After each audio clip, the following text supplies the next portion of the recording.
Delighted to say I've been joined by its director, Jeff Nichols. Hello, Jeff. How are you? I'm great. Thank you for having me. Directors are still doing all doing the interviews. I guess in different circumstances, your cast would be here. Yes. Are you very? I mean, it's your first movie for a few years. Are you quite excited to be sitting here telling us about your new movie? Oh, for sure. You know, this has been a journey of 20 years for me. I first found the book of photographs that inspired this project in 2003. So, you know, this is the culmination of years and years of thinking and work. And so to have it finally in place, kind of locked in, it's really thrilling. Why so long? I was really intimidated by this one. I think partly because of the time period, partly because of the accent, and partly because of the culture of these motorcycle clubs and gangs. It's not something I grew up with. It's not something I really knew. So I think it took me a long time to just get up the courage, honestly, to take hold of this world and this voice. Tell us about the book. So the book is a collection of photographs that Danny Lyon took in the mid-1960s. He was a student in Chicago at the time, and he was looking for an outsider group to photograph. And he rode a motorcycle, so he got connected with the Chicago Outlaws.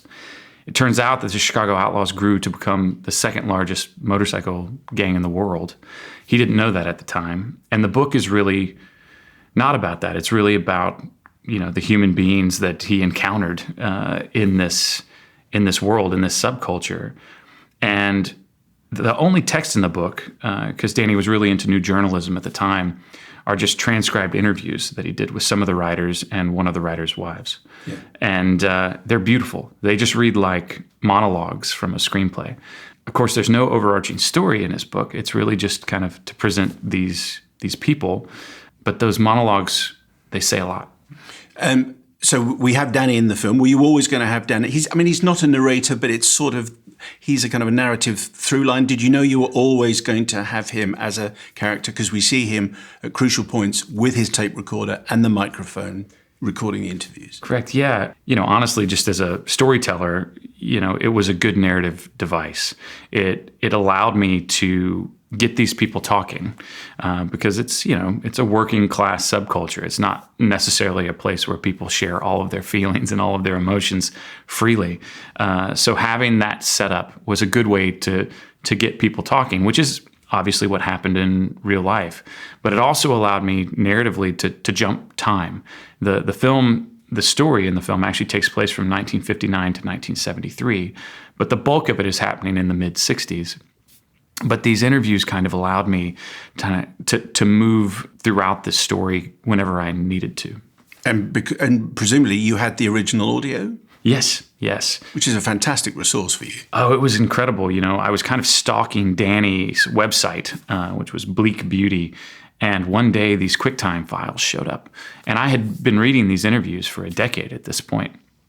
And this incredible, very thick Chicago accent came out. And it was a recording of the real Kathy. And, you know, her words already kind of jumped off the page. But when I heard her voice, it really cemented just how unique and how special this world was. And so that cadence and that rhythm, that really shaped my decision to kind of center the entire thing through Kathy's voice, through Jodie Comer's voice. So we have this triangle of people at the heart of your story. As you mentioned, Kathy, Jodie Comer, Benny, played by Austin Butler, probably the best-looking guy working in films at the 100%. Moment. I would think every guy is going to be looking at this film going, damn. And Johnny, played by the incredible Tom Hardy. So that you have three people there that I think most people listening to this will go, yep, I'll go and see that. You've got that cast? Let's hope so. So how did they come to be the triangle at the heart of your film? Well, you know, I have to give a lot of credit to Francine Maisler. She's my casting director that I've worked with. Well, she should get an Oscar. Forever. Yes, she deserves one. She's also the one that introduced me to Ruth Negga on Loving, who was nominated for an Oscar. She was the first one to really start talking to me about Jodie Comer. I'm kind of ashamed to say I really wasn't familiar with her work. I hadn't seen Killing Eve yet. And you know, when you start the casting process, you just start to hear these names. You have to talk to Jodie. You have to talk to Jodie. And fortunately, when I did, she had read the script and she was interested in the part. I got a phone call from Francine, my casting director, right before I Zoomed with Jodie for the first time. And she said, just try to get her to say yes. And I was like, well, I'll be the judge here. But actually, by the end of that first call, she said she was interested, and we were off to the races.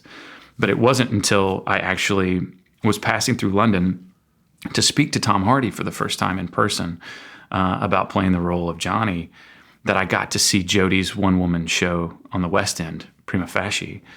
And I walked out of that play just feeling like the luckiest director in the world, because anyone that was lucky enough to see that knows that it's one of the most incredible performances I've ever seen. And I knew I was looking at probably one of the best talents I'd ever worked with, and that's Jodie Comer.